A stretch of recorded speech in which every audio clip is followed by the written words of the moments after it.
छत्रपती शिवरायांसाठी गुन्हा दाखल झाला याचा अभिमान आहे। शिवाजी महाराजांसाठी प्रत्येक माणूस पेटून उठतो।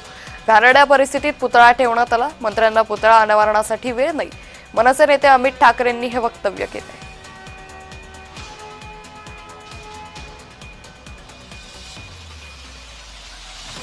4 दिवसाचं अल्टिमेटम दिलं, परत पोलीस प्रोटेक्शन वगैरे। आजच मला वाटतं की महाराज असे घाणेरड्या कपड्यात जर गुंडाळून ठेवले तर आजच करून टाकू। आणि मला वाटतं की आम्ही ते सगळ्या महाराष्ट्र सैनिकांचं तिकडे जे होते त्यांचं अभिनंदन, आणि खूप उत्तम त्यांनी तो कार्यक्रम केला आणि उद्घाटन केलं।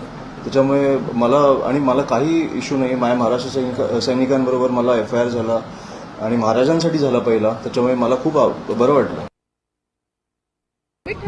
केस दाखल झालेली मला अभिमान आहे, खूप अभिमान आहे। मी पण वाट बघते माझ्या ठिकाणी पडेल।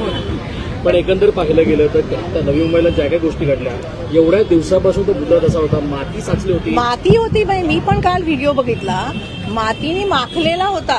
आपण तुम्हाला खरं सांगू का, ह्यांना निवडणुकीसाठी फक्त महाराज आठवतात। जसं परवा साहेब बोलले की शिवाजी महाराजांच्या किल्ल्यांवरती तुम्ही नमो सेंटर उघडताय, तिथे ऑलरेडी महाराष्ट्र सरकारची टुरिझम सेंटर्स आहेत, जी सरकारी आहेत, ती तुम्ही रिफर्बिश करा ना।